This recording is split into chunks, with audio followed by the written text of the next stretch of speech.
বন্ধুরা, আমি মিনতি পাল আজ আবার নিয়ে চলে এসেছি একটা খুব সুন্দর রান্নার ভিডিও। তো আশা করি আপনাদের খুব ভালো লাগবে। গরমের খুব উপকারী একটা রেসিপি, গান্দাল পাতা দিয়ে চারা মাছের ঝোল। এখানে শুধু গান্দাল পাতা দিয়েই করিনি, এর মধ্যে বিভিন্ন রকম সবজিও আমি অ্যাড করেছি। তো প্রথমে মাছগুলো ভালো করে নুন মাখিয়ে নিয়েছি ধোয়ার পরে, আর জলের মধ্যে যে উচ্ছেগুলো ধুয়ে নিচ্ছি, এই উচ্ছেটা কিন্তু আমি আলাদা করে ভাজবো, ঝোলের সাথে করে নেব উচ্ছে ভাজা। চাকা চাকা করে উচ্ছেটা আমি ভাজবো। গরমে এই উচ্ছে রেসিপি তো তো পাতে রাখতেই হবে, তাই কখনো ভাতে কখনো ভাজা করে আমি দিয়ে দিই। ভাতের কোনো একটা সবজির সামনে এটা দিয়ে দিলে খুব ভালোই লাগে গরম গরম ভাতের সাথে খেতে। আর আলুও দেবো এই ঝোলের মধ্যে। তো সবজিগুলো কাটার আগে একবার ভালো করে জলে ধুয়ে নিচ্ছি, আবার কাটার পরেও আমি ভালো করে ধুয়ে নেব। তো সমস্ত রকম সবজি আমি ধুয়ে নেব ভালো করে প্রথমে। তো প্রথমেই একটা লাইক দিয়ে ভিডিওটি দেখা শুরু করবেন, প্রথম থেকে শেষ পর্যন্ত পুরোটা দেখবেন, এটাই আমার বিনীত অনুরোধ। তো পটল ধোয়া হয়ে গেছে, এবার ঢেঁড়সগুলো ধুয়ে নিচ্ছি। এগুলো ধুয়ে উঠিয়ে নেব। ধোয়া হয়ে গেলে তারপর দিয়ে দেব বাগান থেকে তুলে আনা টাটকা কচি কচি গাঁদাল পাতা। তো গাঁদাল পাতাগুলো টক টক মতো আমি নিয়েছি, তো খুব সুন্দর গজিয়েছে। আর গাঁদাল পাতার বড়া, ঝোল এগুলো সত্যি খুবই স্বাস্থ্যকর, আর যারা খেতে ভালোবাসেন তাদের জন্য খুবই সুস্বাদু একটা রেসিপি। তো এগুলো ভালোভাবে ধুয়ে আমি একটা ঝাঁঝরির মধ্যে তুলে নিচ্ছি, জল ঝরতে দিয়ে দিই।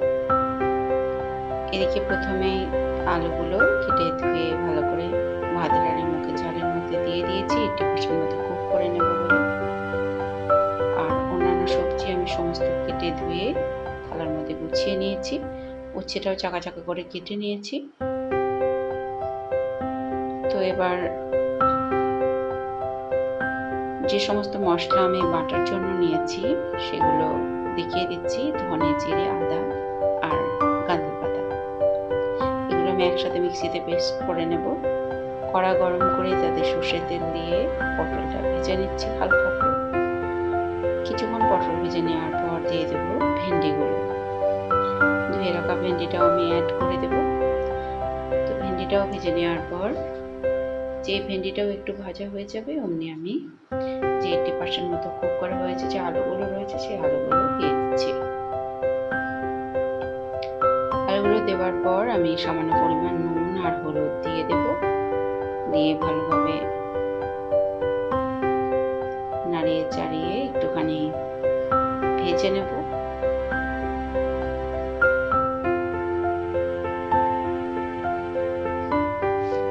নুনটা খুব এখন সামান্য পরিমাণে দিচ্ছি যাতে সবজিগুলো একটু মজে যায় তাড়াতাড়ি, এর জন্য।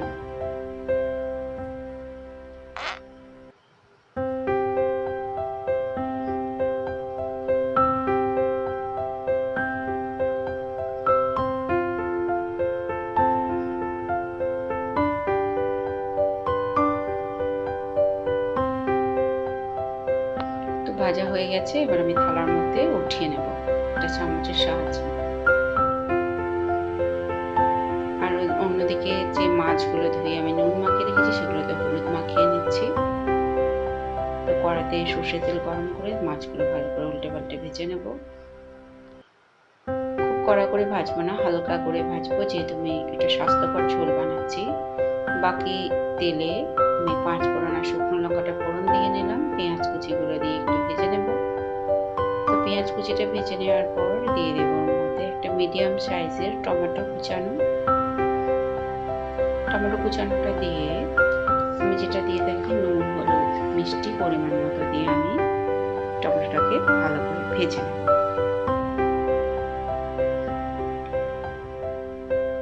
তো ভেজে নেওয়ার পর টমেটোটা যখন একটু নরম হয়ে আসবে, তখন যে ভেজে উঠিয়ে রেখেছি যে আনাজগুলো, সেই আনাজগুলো আমি আবার অ্যাড করে দিয়ে এর সাথে নাড়িয়ে চাড়িয়ে একবার ভেজে নেব।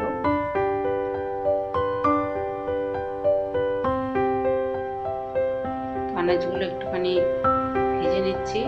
ওদিকে মশলাটাও বাটা হয়ে গেছে। ধনে জিরে আদা আর গাঁদাল পাতা একবারে মিক্সির জার ধুয়ে জল সমেত আমি ঢেলে দিলাম। হালকা একটুখানি কষিয়ে নেব, খুব বেশি কষানোর দরকার নেই, তাতে পুষ্টিগুণটা নষ্ট হয়ে যাবে। তো গরম জল দিয়ে ঝোলটা বানিয়ে নিচ্ছি। যেই ঝোল ফুটতে শুরু করবে অমনি ভেজে রাখা মাছগুলো দিয়েও আবারও 5-7 মিনিট আমি ফুটিয়ে নেব। নামানোর আগে দিয়ে দেব একটা কাঁচা লঙ্কা, এরকম হাতে করে ডলে আমি দিয়ে দিচ্ছি, আপনারা চিড়ে দেবেন। এই কাঁচা লঙ্কাটা দিলে ঝোলের মধ্যে খুব সুন্দর একটা ফ্লেভার আসে, অসাধারণ খেতেও লাগে। তো এবার আমি নামিয়ে নিচ্ছি। দেখুন কতটা দুর্দান্ত দেখতে হয়েছে, আর খেতেও হয়েছিল অসাধারণ। তো আপনারা যারা যারা খেয়েছেন তারা তো জানেনই, আর যারা খাননি তারা অবশ্যই এইভাবে একবার বানিয়ে খেয়ে দেখবেন। আশা করি খুবই ভালো লাগবে। তো কেমন লাগলো ভিডিওটি অবশ্যই কমেন্ট করে জানাবেন। পাশে থাকার অনুরোধ রইল। সবাই ভালো থাকবেন, সুস্থ থাকবেন।